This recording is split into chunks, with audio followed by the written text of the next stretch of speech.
Good evening. My name is Kirk Antoni. I'm an attorney in Freeport and probably one of the older Freeporters in this room, having been here for 48 years now. So when I came here as a teenager, I knew Wallace Groves. I saw Freeport in 1963, where we were building a home and a half a day. Mr. Groves came here with a vision. He attracted major investors in the names of Sir Charles Haywood and Mr. D.K. Ludwig, and he developed Freeport.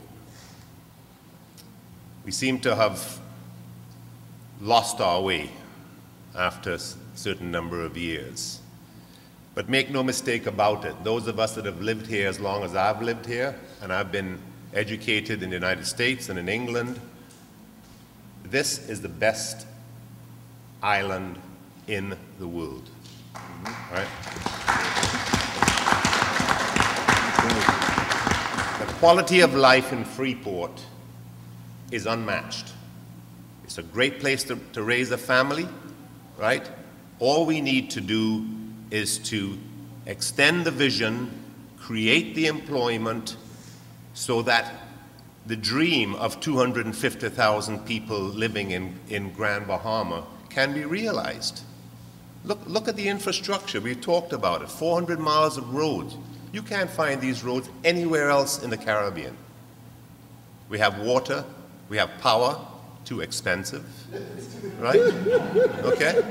Right? So what I want to just say is a few suggestions. How do we move Freeport forward? Number one, we've got to resolve the ownership problem at the Grand Bahama Port Authority. The pink building, the ownership has to be resolved. It's in the best interest of Freeport and Grand Bahama. How we resolve it, I don't know. I'll leave that up to you, gentlemen. We have to get a new chairman at the Grand Bahama Port Authority with vision, and a gentleman or lady that's backed with funding that can bring foreign investments. Mr. Turnquest has just said, we Bahamians have money, but we don't have the type of money to fund these major investments that are needed in Freeport. Freeport is the industrial capital of the Bahamas. Without the container port and the shipyard and Borco and Statoil, this island would be dead right now. Right? So let's just accept it, understand it, and realize that's what is going to drive this economy. We've got to develop that ASC Business Center, and with that, we will get more and more people coming here to do business, and we'll have to build more hotels to accommodate them and other things. And we can sell our land, and we can get our tourism going. We must break the monopolies in Freeport of folk oil and GB Power. Yeah. We must lower our cost of power from 41 cents to something, a kilowatt hour to something reasonable, 15 to 20 cents. In Florida, it's 11 cents right now. We cannot attract new major investment here and tell them your power costs are going to be 41 cents a kilowatt hour. If you think I'm joking, drive past Fenestration one day, the back road, right? They've been cut off from GB Power, right? Because before they started business here, they were billed $30,000 a month. They hadn't even opened the doors, right? So now they have a massive big generator running. And I can tell you, there are a lot of other businesses here that run their businesses on generators during the day, and they know when the man from GB Power is coming to read their meter, and they flip it on for a couple of days till he reads the meter. You don't believe me? You drive around the industrial area, and you'll find that, right?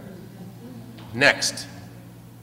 I've been here 48 years. We have never marketed Freeport to the rest of the world. Never. Right? All our governments look at Freeport as a lost child. We're down, what, number 8 of the places to come to in the Bahamas? Maybe the last, right? So why do you think the cruise ships are saying, you know, well, this is the most, you know, undesirable island to come to? We don't market Freeport. We never have, right?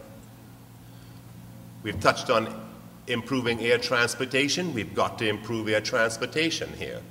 But to improve air transportation, we have to lower our airport costs. We have to get the likes of Hutchison and whatever to work with us so that Sky Airways and Western, everybody can be parking their fleets here and purchasing their fuel here from Freeport. We're supposed to have bonded fuel in Freeport, right? Is the power company buying bonded fuel? I'd like to know, right? But they're still charging us 41 cents a kilowatt hour, right? No, sir.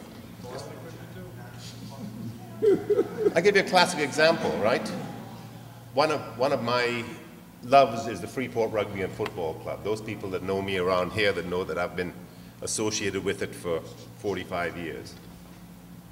That club is a non-profit sporting organization. Our power bills have gone up. Annual power bills have gone up from 2006, from $7,000 a year to $20,000 this year. What? And we've had nothing running at the rugby club for the last 2 months, but we get power bills of $1,300, $1,400, $1,500, right? Something's wrong. I agree with you gentlemen about extending the Hawksbill Creek Agreement Act through 2054. We must be able to assure major investors that this is the place to invest, right? So,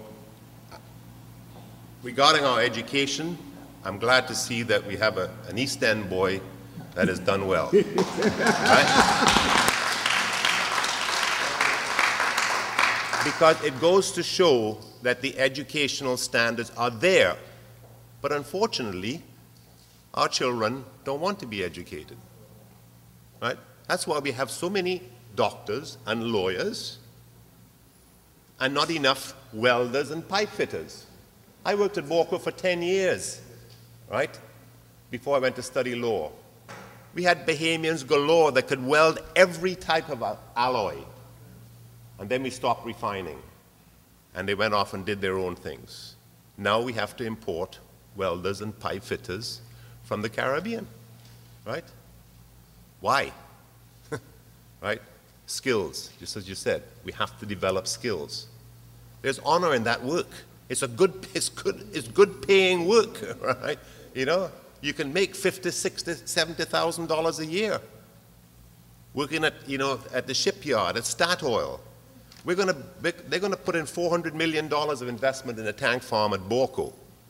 You know how many tanks have to be cleaned and refurbished for the next 50 years? So why should we have foreigners coming in to do that work when our Bahamians should be doing it? Right? If you gentlemen can answer some of those questions, I'll leave it up to you.